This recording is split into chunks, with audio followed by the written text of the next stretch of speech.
वालेकुम बच्चों। तो आज हम करने जा रहे हैं फबाइस पेपर 2022 फ़िज़िक्स। ठीक है, तो ये बोर्ड का पेपर है, इसको आपको हम अच्छे से आज समझाने जा रहे हैं फ़िज़िक्स के पेपर को। फर्स्ट ऑफ ऑल हम इसके एमसीक्यूज़ करेंगे और आपको एक एक क्वेश्चन रीजनिंग के साथ समझाया जाएगा, एक एक पार्ट इसका। ठीक है, तो चलिए स्टार्ट करते हैं। 10⁻⁻6 सेकेंड्स इज़ इक्वल टू, अब आप बताएं कि जी डेसी है, मिली, माइक्रो या नैनो सेकेंड। तो देखें डेसी है, डेसी में होते हैं 10, ठीक है, 10 की वैल्यू होती है। मिली जो है आपकी वो 3 की वैल्यू होगी, माइक्रो 6 की और नैनो 9 की। तो 9 भी नहीं है, 10 भी नहीं, 3 भी नहीं, तो हम माइक्रो सेकेंड को ऑप्शन को ट्रू मतलब इसको फिल कर देंगे। आप लोगों ने करेक्टली इसको फिल करना है, सर्कल को। ऐसे नहीं करना कि सर्कल को हाफ फिल करें या बीच से कुछ स्पेस छोड़ दें, नो एनी स्पेस एम्प्टी है। ठीक है, पूरा आप इसको फिल करेंगे। तो 10⁻⁻6 सेकेंड इक्वल होगा माइक्रो सेकेंड के। और ये आपका टेबल है आपकी बुक में, हेक्सापीटा टेरा गीगा वाला। ये उस टेबल को आप इसको सही से पढ़ेंगे और सारी वैल्यूज़ को याद रखेंगे। ठीक है, remember this. The second one is the area under a speed time graph represents distance. ठीक है, जो एरिया, जो स्पीड और टाइम ग्राफ के अंदर जितना भी एरिया है वो सारा रिप्रेजेंट करता है आपका डिस्टेंस। कि आप लोग का जो डिस्टेंस है, मैंने आपने ये बताना है कि कितनी स्पीड लगेगी और कितना टाइम कवर होगा, मतलब किस स्पीड से बॉडी मूव कर रही है, जा रही है, और कितना टाइम लग रहा है, तो वो सारा डिस्टेंस बताएगा। The third one is 2 balls of masses 5 kg and 3 kg respectively are dropped freely from a tower. Which of these balls will reach ground first? तो आपके पास 2 बॉल्स दी हुई हैं जिसके मैसेज हैं 5 kg एंड 3 kg। तो 5 kg वाली जो ball है वो पहले नीचे पहुंचेगी टावर से जब उसको हम फेंकेंगे, या 3 kg वाली फर्स्ट पहुंचेगी ऑन अर्थ, ग्राउंड तक। तो ये हम बताएंगे कि जिस बॉडी का वेट हाई होगा, जिसका मैस ज़्यादा होगा, तो ऑफ कोर्स ही बात है, वो सबसे कॉमन सेंस की बात है कि वो सबसे पहले ग्राउंड पर फर्स्ट पहुंचेगी, क्योंकि एयर रेसिस्टेंस इसकी जो है बीच में बहुत ज़्यादा लो होगी, जिसकी वजह से ये डायरेक्ट आके रुकावट कम है इसमें। ठीक है, वेट ज़्यादा बॉडी का, रुकावट कम है, डायरेक्ट जाके ग्राउंड पर फॉल करेगी एज़ कम्पेयर टू 5 kg। तो इसका हम ऑप्शन लगाएंगे 5 kg बॉल।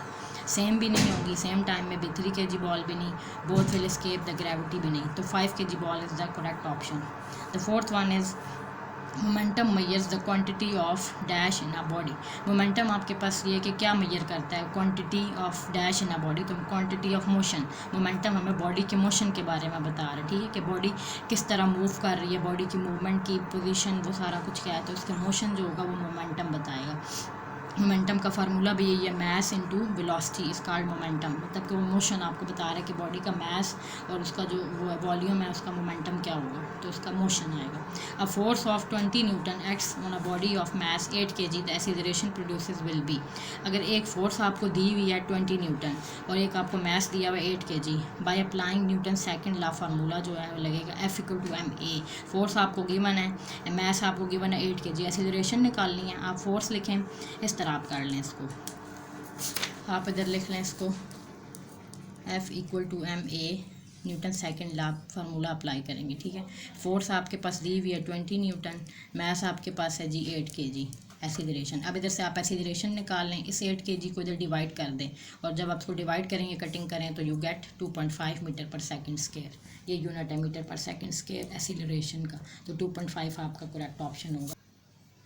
चलें, the sixth one is the angle at which x and y components of a force are equal is 0 degree, 30 degree, 45 degree या 60 degree. तो वो एंगल आपने बताना है कि अगर आप x एक्सिस से मूव करें और y एक्सिस से मूव करें, तो जो आपकी जो फोर्सेस लग रही हों वो इक्वल कहाँ पे होंगी। देखें, अगर आप x एक्सिस से भी मूव करते हैं और y एक्सिस से भी मूव करते हैं, करते हुए अगर आप आते हैं y एक्सिस मीन के वर्टिकली, x एक्सिस मीन के हॉरिजेंटली, तो आपको क्या आएगा, 45 डिग्री पे जब आप पहुँचेंगे तो आपकी जो होगी एक वैल्यू ऐसी आपको मिलेगी, उससे आपका सेम डिस्टेंस होगा। जैसे कि मैं आपको ये यहाँ दिखा दूँ करके, ये आपके पास जी लाइन है x एक्सिस की, ये आपके पास y एक्सिस की। अगर मैं, ये ओरिजिन है, ठीक है, इस ओरिजिन में से अगर मैं एक आपका फोर्स का वेक्टर बना लूँ ये, तो इससे अगर मैं x एक्सिस पे फॉल करवाऊँ, वेक्टर एक गिराऊँ, ठीक है, परपेंडिकुलर, और एक मैं y एक्सिस पे गिराऊँ, तो ये जो आपके पास ये जो एंगल इधर से बन रहा है ये किसका है, 45 डिग्री। तो अगर आप x एक्सिस से मूव करें या y एक्सिस से मूव करें, तो आपके पास क्या आएगा, 45 डिग्री का एंगल आएगा। तो ये 45 degree is the correct option.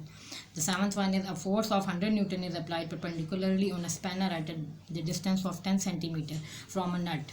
The torque produce by forces, तो इसमें आपका टॉर्क कितना प्रोड्यूस होगा, आपको पता है जी टॉर्क का फार्मूला। अगर एक फोर्स हम अप्लाई कर रहे हैं किसी स्पैनर से परपेंडिकुलर परपेंडिकुलरली, तो उसका आप बताएंगे कि उसका डिस्टेंस भी दिया हुआ 10 सेंटीमीटर नेट से लेकर उस स्पैनर का 10 सेंटीमीटर का डिस्टेंस। अब टॉर्क क्या होती है, turning effect of force is called torque, क्योंकि आपको पता है नेट को खोलने के लिए हमें कैसी फोर्स चाहिए, टर्निंग वाली। जब टर्न करेंगे तो हमारा नट जो है वो ओपन होगा। तो इसके लिए टॉर्क का फॉर्मूला लगेगा R क्रॉस F। तो R आपके पास डिस्टेंस दिया हुआ है और F आपके पास फोर्स है, इन दोनों को आप आपस में कराएंगे मल्टीप्लाई। और पहले आप 10 सेंटीमीटर को किस में, मीटर में कन्वर्ट्स करेंगे, कन्वर्जन होगी, फिर आप 100 को मल्टीप्लाई करेंगे 0.1 से, तो आपके पास 10 न्यूटन मीटर आएगा। The eighth one is if the distance between two masses is doubled, the gravitational attractive force between them will be। तो अगर आपके पास डिस्टेंस टू मैसेस का आपस में डबल हो रहा है तो इसकी ग्रेविटेशनल अट्रैक्शन फोर्स जो होगी वो भी इसकी जो है वो रिड्यूस हो जाएगी, डबल नहीं होगी, रिड्यूस होगी। क्यों रिड्यूस होगी, क्योंकि हमने ये फार्मूला पढ़ा हुआ है, इधर आपको जेल ले आते हैं, हमने ये फार्मूला पढ़ा हुआ है जी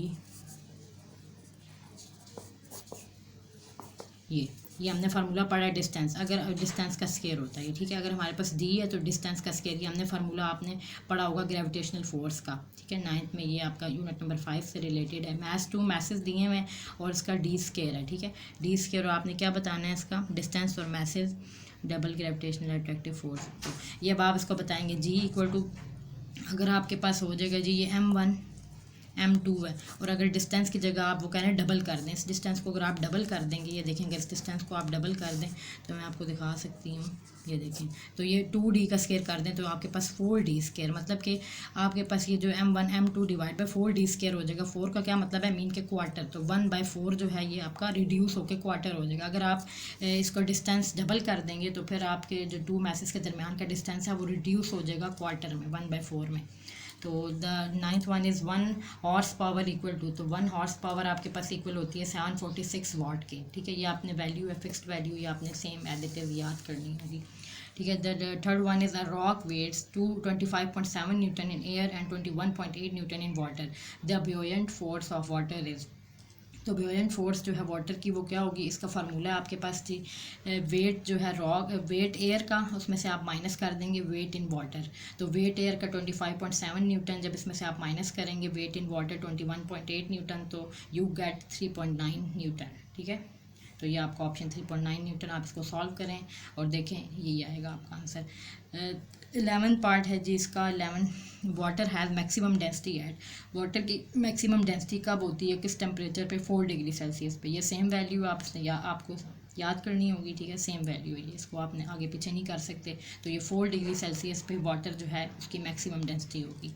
the best absorber of radiation is a body whose surface is, best absorber mean radiation. Radiation देखें, आपको पता है कि रेज जो आती हैं वो डिफरेंट कलर्स की आ रही हैं, जैसे कि लाइक रैम्बो, उसमें प्रिज्म है, प्रिज्म में जब भी लाइट फॉल करेगी तो उसके अंदर से जब लाइट रिफ्लेक्ट होकर निकलेगी तो डिफरेंट कलर्स के निकलेंगी। तो जितनी भी वेव लेंथ्स हैं, जितनी भी लाइट्स की जितनी भी डिफरेंट वेव लेंथ हैं, वो जब सारी किसी भी जो उस पर सर्फेस पर पड़ेंगी तो वो आपको क्या हो जाएंगी, एब्जॉर्ब नहीं होती as compare to black. Black के अंदर ये एबिलिटी है, क्योंकि ब्लैक में से हमें कोई कलर नज़र नहीं आ रहा, हमें क्यों काला शो हो रहा है, वो ब्लैक इसीलिए शो हो रहा है कि जितनी की जितनी रेज गई सारी की सारी एब्जॉर्ब होगी, कोई भी रेस में से रिफ्लेक्ट बैक नहीं हुई। अगर रिफ्लेक्ट बैक होती तो हमें आइज़ में इमेज शो होता है और उसका कोई कलर नज़र आता है। जैसे आप टोमेटो ले लें, अब टोमेटो पे जो है ना लाइट फॉल कर रही है, सारे कलर उसके अंदर एब्जॉर्ब हो गए टमाटर पे, लेकिन रेड कलर रिफ्लेक्ट बैक हुआ जिसकी वजह से हमें टमाटर रेड नज़र आ रहा है। तो ब्लैक कलर जो है, ब्लैक इसीलिए काला नज़र आ रहा है वो, क्योंकि उसके अंदर जितनी रेज हैं सारी की सारी उसने एब्जॉर्ब कर ली और आपको उसने काला कलर पर जो है वो गुड एब्जॉर्बर है, सारा का सारा एब्जॉर्ब करेगा, कुछ भी रिफ्लेक्ट बैक नहीं होगा। तो the black is the correct answer.